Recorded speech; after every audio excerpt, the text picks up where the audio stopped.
Next is transposition techniques. നമ്മൾ conventional encryption discuss ചെയ്തിരുന്നു. അപ്പോൾ അതിൽ നമ്മൾ ഉപയോഗിച്ചിരുന്ന മെയിനായിട്ടും പ്ലെയിൻ ടെക്സ്റ്റിൽ നിന്ന് സിഫർ ടെക്സ്റ്റിലേക്ക് കൺവേർഷന് വേണ്ടി ഉപയോഗിച്ചിരുന്ന 2 ടൈപ്പ് അപ്രോച്ചുകളാണ്. അതിലൊന്നായിരുന്നു സബ്സ്റ്റിറ്റ്യൂഷൻ, നമ്മൾ ഓൾറെഡി ഡിസ്കസ് ചെയ്തു. Next is transposition technique.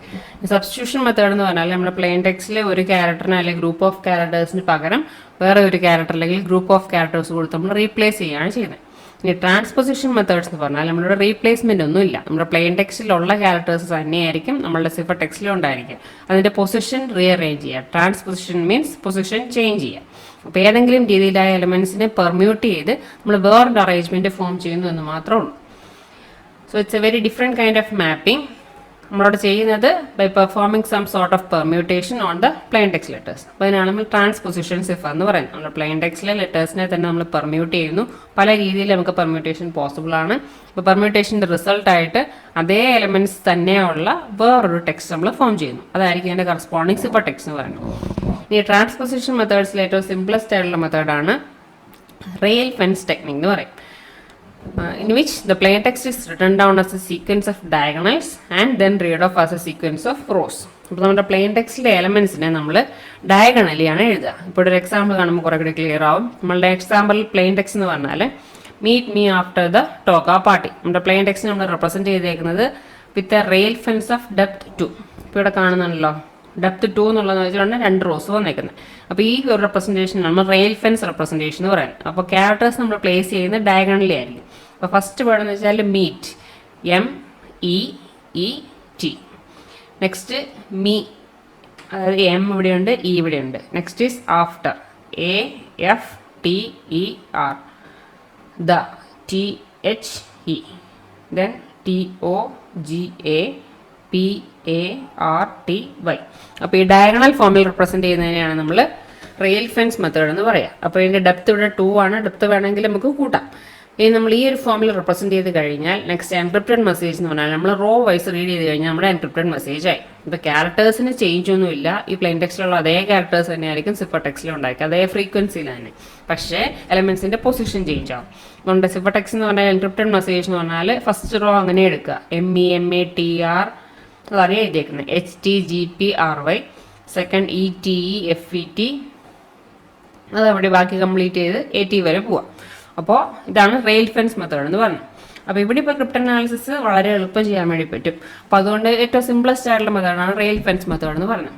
ഈ കോംപ്ലക്സ് സ്കീം എന്ന് പറഞ്ഞാൽ നമുക്ക് വേറെ പല ഓപ്ഷൻസ് കൂടെ ഉണ്ട്. അപ്പോൾ ഇവിടെ നമ്മൾ ചെയ്യുന്നത് മെസ്സേജിനെ ഒരു റെക്ടാങ്കിൾ ഫോമിൽ റെപ്രസെന്റ് ചെയ്യാം. ഫസ്റ്റ് റോ, പിന്നെ സെക്കൻഡ് റോ, തേർഡ് റോ, അങ്ങനെ റോ ബൈ റോ നമ്മൾ ഫില്ല് ചെയ്യുക. എന്നിട്ട് മെസ്സേജ് നമ്മൾ കോളം ബൈ കോളം റീഡ് ചെയ്യുക. അപ്പോൾ ഈ കോളംസ് ഏത് ഓർഡറിലാണോ അതനുസരിച്ച് കോളംസ് ഏത് ഓർഡറിലാണ് നമ്മൾ ചൂസ് ചെയ്യുന്നത് അതിനനുസരിച്ചായിരിക്കും നമ്മുടെ കറസ്പോണ്ടിങ് സിഫർ ടെക്സ്റ്റ്.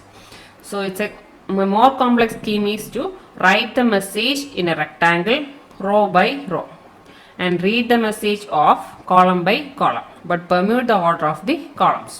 നമ്മൾ ആദ്യം ചെയ്യേണ്ടത് നമ്മളുടെ മെസ്സേജിനെ റോ വൈസ് റൈറ്റ് ചെയ്യുക. ഇപ്പോൾ ഫസ്റ്റ് റോ ഫില്ല് ചെയ്തു, സെക്കൻഡ് റോ ഫില്ല് ചെയ്തു, തേർഡ് റോ അങ്ങനെ ഫില്ല് ചെയ്യുക. എന്നിട്ട് നമ്മൾ കോളം വൈസ് ആണ് റീഡ് ചെയ്യേണ്ടത്. അപ്പോൾ അതിൽ ഏത് കോളം ആദ്യം റീഡ് ചെയ്യണം എന്നുള്ളത് ഡിറ്റർമിൻ ചെയ്യാൻ വേണ്ടി നമ്മൾ അഡീഷണൽ ആയിട്ട് ഒരു കീ കൂടി യൂസ് ചെയ്യും. അപ്പോൾ ആ കീ ആണ് നമ്മൾ ഈ പെർമ്യൂട്ടേഷൻ ഓർഡർ എന്ന് പറഞ്ഞത്. അപ്പോൾ കീയിൽ നമ്മൾ സ്പെസിഫൈ ചെയ്യുന്ന ഓർഡറിനനുസരിച്ച് വേണം നമ്മൾ കോളംസിനെ റീഡ് ചെയ്യാൻ. So the order of the columns becomes the key to the algorithm.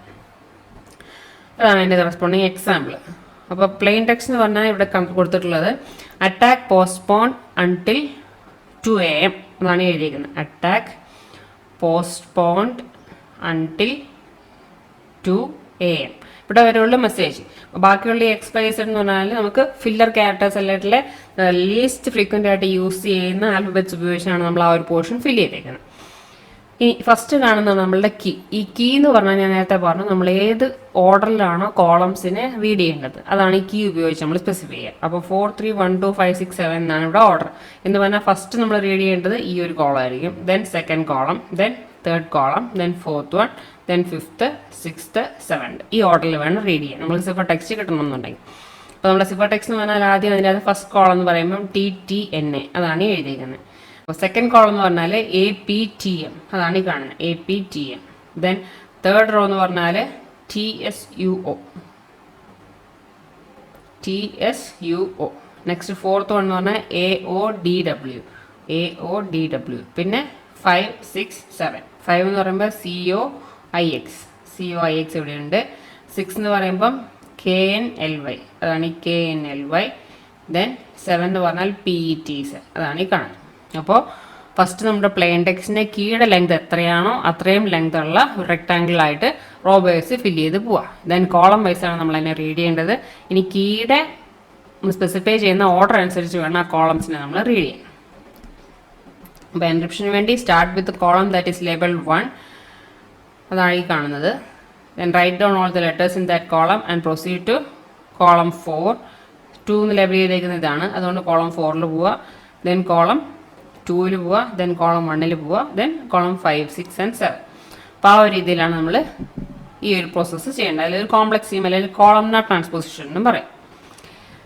A pure transposition cipher is easily recognized because it has the same letter frequencies as the original plain text. അപ്പോൾ നമ്മളുടെ main disadvantage ഈ ഒരു മെത്തേഡിനെ എന്ന് പറഞ്ഞാൽ നമ്മൾ plain ടെക്സ്റ്റിലുള്ള അതേ characters തന്നെയായിരിക്കും cipher ടെക്സ്റ്റിൽ ഉണ്ടാവുക. അപ്പോൾ ലെറ്റേഴ്സ് ഓരോന്ന് എടുത്ത് നോക്കുകയാണെങ്കിൽ അതിൻ്റെ ഫ്രീക്വൻസി പ്ലെയിൻ ടെക്സ്റ്റിലെയും സിഫർ ടെക്സ്റ്റിലെയും സെയിം ആയിരിക്കും. അപ്പോൾ ക്രിപ്റ്റോനാലിസിസ് എളുപ്പം ചെയ്യാൻ വേണ്ടി പറ്റും. So for the type of columnar transposition, cryptanalysis is fairly straightforward and it involves laying out the ciphertext in a matrix and playing around with column position. അപ്പോൾ ഈ ഒരു എക്സാമ്പിളിൻ്റെ കേസിൽ തന്നെയാണെങ്കിൽ ഇത് പല രീതിയിൽ നമുക്ക് അറേഞ്ച് ചെയ്ത് റെക്ടാങ്കിൾ ഫോമിലും മെട്രിക്സ് ഫോമിലാക്കി കോളംസ് പല രീതിയിൽ റീഅറേഞ്ച് ചെയ്ത് കഴിഞ്ഞാൽ ചിലപ്പം കറക്റ്റ് അതിനകത്ത് പ്ലെയിൻ ടെക്സ്റ്റ് ഉണ്ടാക്കിയെടുക്കാൻ വേണ്ടി പറ്റും. ഇനി ഇതുപോലെ തന്നെ ഡയഗ്രാം അല്ലെങ്കിൽ ട്രൈഗ്രാം ഫ്രീക്വൻസീസ് വേണമെങ്കിൽ നമുക്ക് കൗണ്ട് ചെയ്ത് മാച്ച് ചെയ്ത് നോക്കാം. ഇപ്പോൾ 2 എലമെൻസിൻ്റെ കോമ്പിനേഷൻ പ്ലെയിൻ ടെക്സ്റ്റിൽ വന്നു, സിഫർ ടെക്സ്റ്റിൽ അങ്ങനെ കോമ്പിനേഷൻ വന്നിട്ടുണ്ടോ അല്ല അതിൻ്റെ ഫ്രീക്വൻസി എത്രയാണെന്നുള്ളതൊക്കെ ഐഡൻറ്റിഫൈ ചെയ്ത് നമുക്ക് ഇവിടെ ക്രിപ്റ്റോനാലിസിസ് നടത്താം. ഇനി നമുക്ക് ഈ ട്രാൻസ്പോസിഷൻ മെത്തേഡ് കുറച്ചും കൂടി കൂടുതൽ സെക്യൂർ ആക്കാൻ വേണ്ടി ഉപയോഗിക്കാൻ പറ്റുന്ന മെത്തേഡ് എന്ന് പറഞ്ഞാൽ more than 1 stage of transposition use ചെയ്യാൻ. എന്നുവെച്ചാൽ നമ്മളിപ്പോൾ പറഞ്ഞ എക്സാമ്പിളിൽ നമ്മൾ ഒരു പ്രാവശ്യം ആണ് ഈ കോളംനാർ ട്രാൻസ്പോസിഷൻ ചെയ്തത്. ഇനി ഇവിടെ നമ്മൾ ജനറേറ്റ് ചെയ്ത ഈ സിഫർ ടെക്സ്റ്റിനെ നമ്മൾ ഇതേ മെത്തേഡ് ഒന്നുകൂടി അപ്ലൈ ചെയ്യാം. അപ്പോൾ കുറേ കൂടി നമ്മളുടെ ആ സിഫർ ടെക്സ്റ്റ് ജമ്പിൾഡ് ആയിട്ടുള്ള സ്ക്രാമ്പിൾഡ് ആയിട്ട് വരും. അപ്പോൾ അതാണ് നമ്മൾ സെക്യൂരിറ്റി കൂട്ടാൻ വേണ്ടി ഉപയോഗിക്കാൻ പറ്റുന്ന option. So the result is a more complex permutation that is not easily reconstructed. നമ്മൾ നേരത്തെ ഉപയോഗിച്ച അതേ കീ തന്നെയാണ് ഇവിടെ എഴുതിയിരിക്കുന്നത്. ഇനി ഈ കേസിൽ ഇൻപുട്ട് എന്ന് പറഞ്ഞാൽ എന്താണെന്ന് നോക്കുക. TTNAAPT. നമ്മളിവിടെ ഫസ്റ്റ് എൻക്രിപ്ഷൻ അല്ലെങ്കിൽ ട്രാൻസ്പോസിഷൻ ചെയ്ത് കഴിഞ്ഞപ്പോൾ കിട്ടിയ input cipher text that is TTNAAPT. ഈ സിഫർ ടെക്സ്റ്റ് ആണ് നെക്സ്റ്റ് നമ്മൾ ഇൻപുട്ടായിട്ട് ഉപയോഗിക്കുക. കീ സെയിം തന്നെ. അപ്പോൾ അതാണ് സെക്കൻഡ് സ്റ്റേജ് ഓഫ് ട്രാൻസ്പോസിഷൻ എന്ന് പറയുന്നത്. അപ്പോൾ സെക്കൻഡ് സ്റ്റേജിൽ കീ സെയിം തന്നെ, നമ്മൾ ഫസ്റ്റ് സ്റ്റേജിൻ്റെ ഔട്ട്പുട്ടാണ് എഴുതിയിരിക്കുന്നത്. ഇനി ഇവിടുത്തെ ഔട്ട്പുട്ട് എന്തായിരിക്കണം? ഇവിടെ നമ്മൾ ഫസ്റ്റ് കീയിൽ 1 ഉള്ള ഏതാണോ ആ കോളം ചൂസ് ചെയ്യുക, ദാറ്റ് ഈസ് NSCY, അതാണ് ഫസ്റ്റ് 4 ലെറ്റേഴ്സ്. ദെൻ 2 ചൂസ് ചെയ്യുക, ദാറ്റ് ഈസ് AUOP, അപ്പോൾ ആ അടുത്ത 4 ആയി. ദെൻ 3 എടുക്കുക, ദെൻ 4 എടുക്കുക, ദെൻ 5 എടുക്കുക, 6 എടുക്കുക, 7 എടുക്കുക. അപ്പോൾ ഇതായിരിക്കും ഇവിടെ കറസ്പോണ്ടിങ് ആയിട്ട് കിട്ടുന്ന സിഫർ ടെക്സ്റ്റ്.